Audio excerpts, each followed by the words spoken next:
ചൂട് കടുക്കുന്നു. മണ്ഡലത്തിൽ ഫ്ലാസ്ക് ഒക്കെ നൽകിയാണ് വരണാധികാരി കൂടിയായ ജില്ലാ കളക്ടർ സ്ഥാനാർത്ഥി അയക്കുന്നത് മണ്ഡലത്തിലേക്ക്. അങ്ങനെ ഔദ്യോഗിക പരിവേഷം കൂടി വരികയാണ്. കളറാവുകയാണോ ജില്ലയിലെ ഈ മണ്ഡലത്തിലെ തിരഞ്ഞെടുപ്പ് പ്രക്രിയകൾ?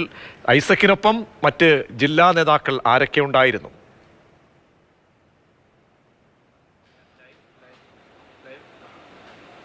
പത്തനംതിട്ട നഗരത്തിൽ നിന്നും പ്രകടനമായാണ് LDF സ്ഥാനാർത്ഥിക്കൊപ്പം ജില്ലാ കളക്ടറേറ്റിലേക്ക് എത്തിച്ചേർന്നത്.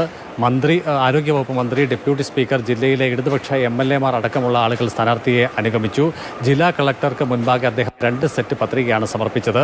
പത്രികയ്ക്കൊപ്പം കെട്ടിവയ്ക്കാനുള്ള 25,000 രൂപ ജില്ലയിലെ കുടുംബശ്രീ പ്രവർത്തകരാണ് അദ്ദേഹത്തിന് സംഭാവനയായി നൽകിയത്. പത്രിക സ്വീകരിച്ച ജില്ലാ കളക്ടർ സ്ഥാനാർത്ഥിക്ക് ഫ്ലാസ്ക് സമ്മാനമായി നൽകി. ചൂട് കൂടി വരുന്ന സാഹചര്യമാണ്. തുടർച്ചയായി വെള്ളം കുടിക്കണമെന്നുള്ള ഓർമ്മപ്പെടുത്തലാണ് ഇതുകൊണ്ട് താൻ ഉദ്ദേശിക്കുന്നത് എന്നുള്ളതാണ് ജില്ലാ കളക്ടർ ഇതുമായി ബന്ധപ്പെട്ട് വിശദീകരണമായി പറഞ്ഞിട്ടുള്ളത്.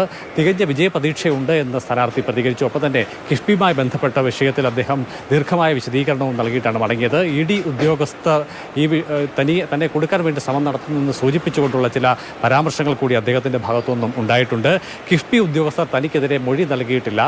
ഒപ്പം തന്നെ കിഫ്ബി ഉദ്യോഗസ്ഥർ നൽകിയിട്ടുള്ള സത്യവാങ്മൂലം വിശദമായി പരിശോധിക്കണമെന്നുള്ള ആവശ്യം ഹർജിയിലൂടെ കോടതിക്ക് മുൻപാകെ വെച്ചിട്ടുണ്ട് എന്ന് അദ്ദേഹം പറയുന്നുണ്ട്. ഒപ്പം തന്നെ കിഫ്ബി ഉദ്യോഗസ്ഥർ നൽകിയിട്ടുള്ള സത്യവാങ്മൂലത്തിൽ ED ഉദ്യോഗസ്ഥർ മറ്റെന്തെങ്കിലും എഴുതി ചേർക്കാനുള്ള സാധ്യതയുണ്ട് എന്നുള്ള വിവരം കൂടി അദ്ദേഹം ഈ ഘട്ടത്തിൽ പ്രധാനപ്പെട്ട ഒരു ആരോപണമായി ഉന്നയിക്കുന്നുണ്ട്. ഏത് തരത്തിലൊക്കെ കിഫ്ബി ധനവിനിയോഗം നടത്തിയിട്ടുണ്ട് എന്നുള്ളതിൻ്റെ വിശദാംശങ്ങൾ വൈകാതെ തന്നെ താൻ FB പോസ്റ്റിലൂടെ പൊതുസമൂഹത്തെ അറിയിക്കും എന്നും അദ്ദേഹം വിശദീകരിച്ചിരിക്കുന്നു.